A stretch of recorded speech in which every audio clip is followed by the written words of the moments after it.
한 달의 마무리, 동시에 2022년 끝맺으러 왔습니다. 신제품 소식, 디몽크의 테크5. 이달은 어떤 신제품들이 있었을까요? 까놓고 말하면 그리 많지 않습니다. 1월 개최되는 CES 때문에 대부분의 제조사들이 연말에는 이 신제품들을 좀 숨기는 편이에요. 당장 시기적으로도 이렇게 좋은 것 같지도 않고. 그렇지만 또 제가 안 할 수는 없잖아요. 12월의 테크5. 일단 함께 보시죠. 울트라 와이드 모니터의 진심인 게이머라면 이거 참기 어려울 수 있습니다. LG가 45인치 울트라 와이드 OLED 게이밍 모니터를 내놨거든요. 울트라 기어 OLED, 최대 주사율 240Hz, 0.03ms/s의 응답 속도를 지닌 초부드럽고 초빠른 게이밍 모니터입니다. 그런데 그것보다도 지금껏 출시된 21대9 모니터 중에 가장 큰 편에 속한다는 게 제 눈에 띄었습니다. 21대9 모니터는 보통 커봐야 38인치였거든요. 제가 38인치를 써요. 틈새 자랑이고요.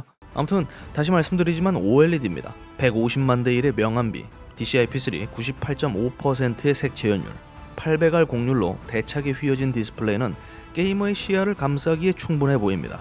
크기도 큰데 곡률도 크니까 몰입감이 엄청날 것 같아요. 게다가 디스플레이 저반사 코팅까지 해줬기 때문에 그간 OLED 빛 반사를 혐오하셨던 분들에게 반가운 제품이 될 것 같습니다. 제품 디자인은 솔직히 좀 평범해 보이는데요. 후면에 LED 빼놓지 않고 넣어줬고 울트라 기어 로고는 다시 좀 만들어줘야 될 것 같습니다. MSI 드래곤 실드보다는 괜찮다고 봐요. 그런데 LG전자가 게이머들을 살짝 우습게 본 것 같습니다. 해상도가 3440에 1440이에요. 전혀 새롭지 않죠.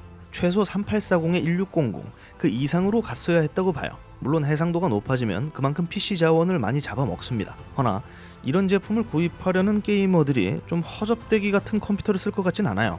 그리고 최대 피크 밝기에 대한 언급이 전혀 없습니다. 티피컬 200니트라고만 밝히고 있어요. 이는 버닝 현상을 최소화하기 위한 제한이라고 볼 수 있기 때문에 충분히 납득할 수 있고 그럴 수 있다고 생각합니다. 하지만 공식적으로 최대 밝기를 아예 언급조차 하지 않는다는 것은 조금 속보이는 판매 전략 같아요.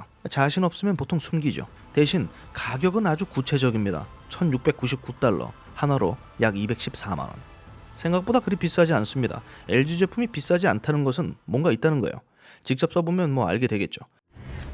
세상 못생긴 브랜드 로고 중 하나를 갖고 있는 MSI의 새로운 게이밍 데스크탑입니다. 매그 트라이던트 X2. 너무 걱정 안 하셔도 돼요. 용방패는 사용하지 않았거든요. 그 드래곤 쉴드. 아무튼 최신 사양, 고사양 게이밍 데스크탑입니다. 이런 브랜드 완제품은 이 본체 디자인 보고 구매하는 경우가 많다고 생각해요. 보세요. 유니크하잖아요. 매그 클래식 디자인, 절제된 라인과 날카로운 커팅면, 가운데로 흘러나오는 겸손한 앰비언트 라이트는 MSI 로고가 박혀 있음에도 충분히 고급스러워 보입니다. 가장 중요한 포인트는 좌측 상단에 달린 HMI 2.0, HDMI 아니고 HMI 터치 패널입니다. 시스템 현황을 관찰하거나 터치로 내가 원하는 모드로 바로바로 이렇게 설정할 수 있어요. 시스템 환경을 말이죠. 오래전에도 이런 비슷한 케이스들이 있었고 굳이 없어도 되지만 있으면 또 쓰는 낭만 포인트입니다, 저게.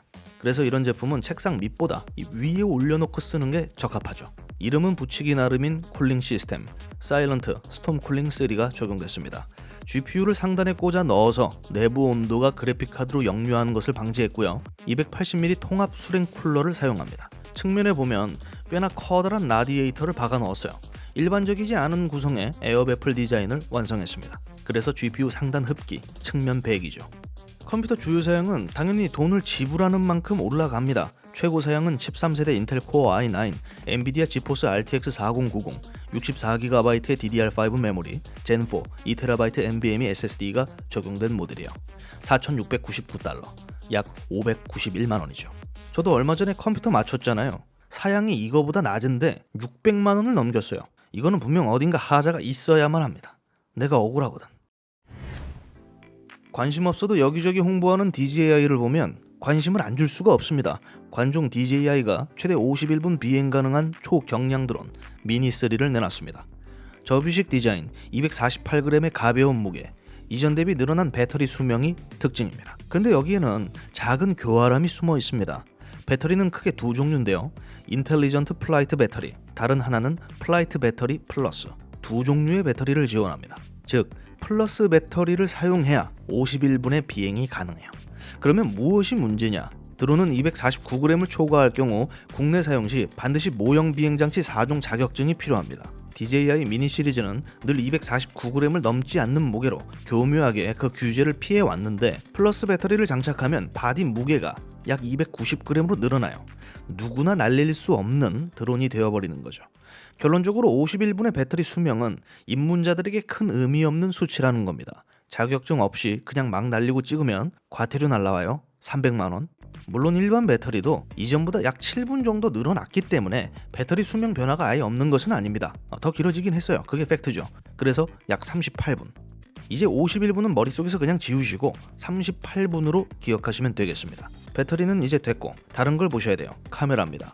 1200만 화소 1.3분의 1인치 CMOS 센서를 탑재했습니다. 렌즈 조리개 값은 f1.7, 듀얼 네이티브 ISO 기술을 지원하고 칩 레벨 HDR 기술을 지원합니다. 그래서 밤이든 낮이든 이전보다 훨씬 뛰어난 품질의 이미지를 남길 수 있게 됐어요. 저조도 촬영이 강화된 거예요. 물론 그래봐야 작은 크기의 카메라이지만 이전보다 나아졌다는 게 어딥니까? 덤으로 짐벌 디자인도 변경됐어요. 틸트 각은 훨씬 넓어졌고 SNS 컨텐츠를 위해 완전한 수직 촬영도 지원합니다. 배터리 수명보다는 이런 것들이 더 큰 매력으로 보이네요. DJI 미니 3 일반 컨트롤러 패키지는 약 68만원, 내장 스크린 달린 컨트롤러를 포함하고 있는 패키지는 약 89만원. 저라면 스크린 달린 패키징을 구입할 것 같습니다. 4800만 화소짜리 미니 3 프로 모델도 있습니다만 입문용으로는 그냥 노멀 모델 쓰는 게 좋습니다. 저는 이미 2를 보유하고 있어요. 잘 썼는데 국내에서는 솔직히 날리기 좀 여간 귀찮더라고요. 아무튼 드론에 대한 호기심이 있다면 미니 나쁘지 않습니다. 레트로 디자인이 생각보다 잘 먹히는 게 또 키보드 쪽입니다. 그래서 준비했어요. 마이크로닉스 위즈맥스 W101P 게이밍 기계식 키보드인데요. 보다시피 복고적인 디자인이 특징인 제품입니다. 물론 다른 특징들도 있어요. 먼저 4세대 지시한 광학 스위치를 사용하고 있습니다. 광축. 지시한 스위치는 저도 안 써봐서 모르겠습니다만 제품 가격을 고려하면 그리 고급 스위치는 아닙니다. 체리 MX 스위치 복제품격으로 해외에서는 그렇게 좋은 평가를 받고 있진 않아요. 키캡은 PBT, 일부 키는 체리식 스테빌라이저를 적용해 축 뒤틀림을 최소화했습니다. 제 생각에 이런 광축 키보드를 쓰는 이유는 두 가지예요. 싸고 방수되고. 이 녀석은 IPX 8등급의 방수를 지원합니다. 8등급이면 1m 깊이의 물속에 넣었다 빼도 키보드가 작동된다는 이야기예요. 스위치, PCB뿐만 아니라 키보드 프레임까지 완전 방수 설계입니다. 제품 밑면에는 역시 배수구까지 뚫어졌기 때문에 게임 중 커피나 콜라를 뒤엎어도 두려움에 떨 필요가 없습니다. 핑크색을 포함해 총 3가지 컬러로 판매 중에 있고요.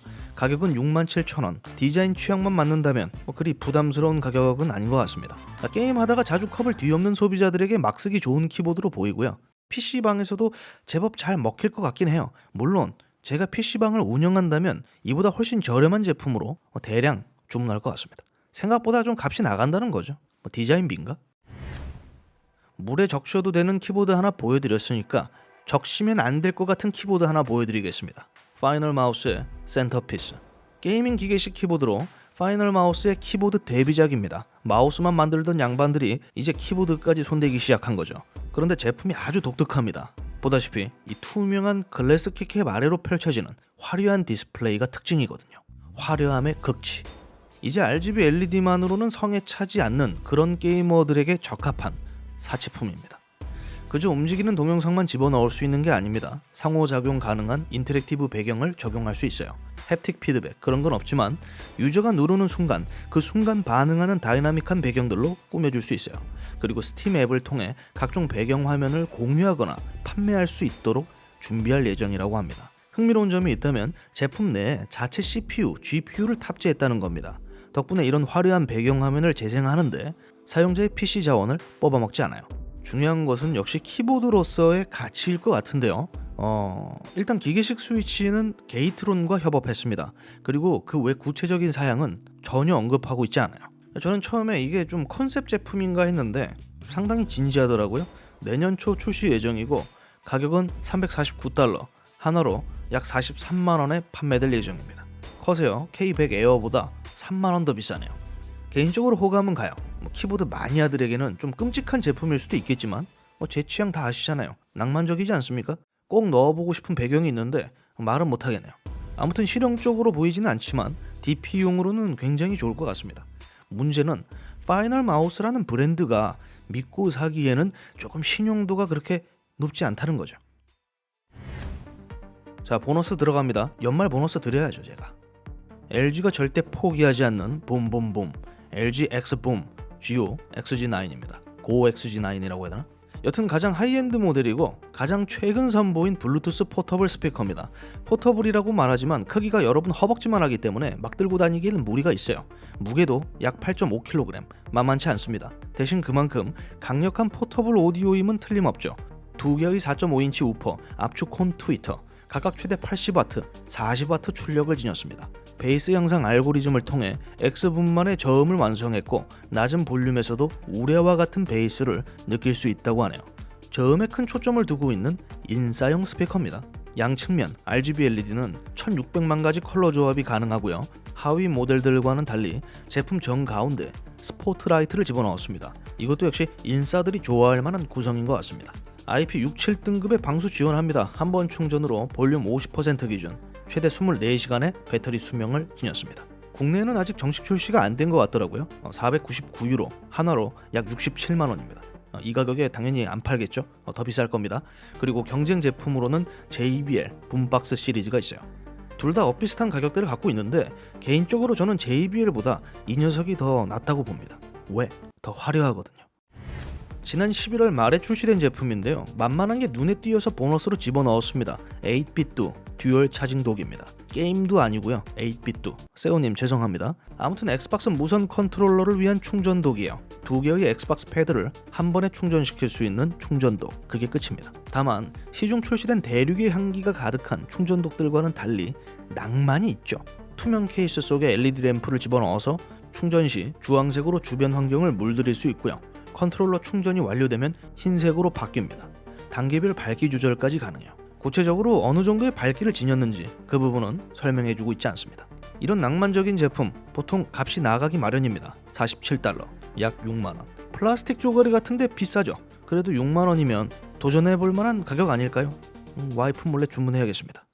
언박싱 해야지. 레고 헐크버스터. 헐크버스터에 대한 설명은 딱히 길게 할 필요 없을 것 같습니다. 마블 팬들이 워낙 많기 때문에 개인적으로 저도 좋아하고요. 육중하고 단단한 느낌이 아주 취향 저격입니다. 역대 가장 거대한 레고 로봇이라는 점, 모든 관절이 움직이면서 다채로운 포즈를 연출할 수 있다는 점이 특징이에요. 그것 외에도 황금빛으로 물들인 블럭들과 야광 블럭, 또 빛나는 아크 리액터 표현을 위한 라이트 블럭 3개를 포함시켜줬습니다. 이것도 좀 낭만적인데? 내부에는 이전에 출시된 아이언맨 피규어를 태울 수 있는 조종석이 준비되어 있고요. 굳이 넣을 필요는 없겠지만 있으면 넣으시면 되겠습니다. 블럭 수는 4,000개, 마크 43 슈트를 입은 토니 스타크 피규어를 포함하고 있고요. 가격은 약 56만원입니다. 헐크버스터 특유의 뚱함이 덜하고 다소 좀 길쭉한 느낌이 있는데요. 그럼에도 레고, 마블 마니아들에게는 참기 힘든 제품이 될 것 같아요. 저도 사고는 싶은데 10만원 더 써서 뚱함을 제대로 표현하고 있는 일반 피규어를 사는 게 낫겠다는 생각도 들어요. 제가 준비한 신제품 소식은 모두 끝났습니다. 이렇게 또 한 해가 다 갔네요. 2023년 새해 복 많이 받으시고 저도 복을 좀 많이 받았으면 좋겠습니다. 로또 1등 2번 됐으면 좋겠네요. 남들 다 되는데 나만 안 되는 것 같아가지고 섭섭합니다. 시청해주셔서 감사드리고 저는 다음 영상으로 찾아뵙겠습니다. 감사합니다. 바로 또 게임 5 들어가야 돼요. 바빠. 주문했습니다. 샀어. 이거 못 참겠더라고. 일단 가격도 만만하고 바가지 쓴 것 같긴 한데 이 정도면 득템.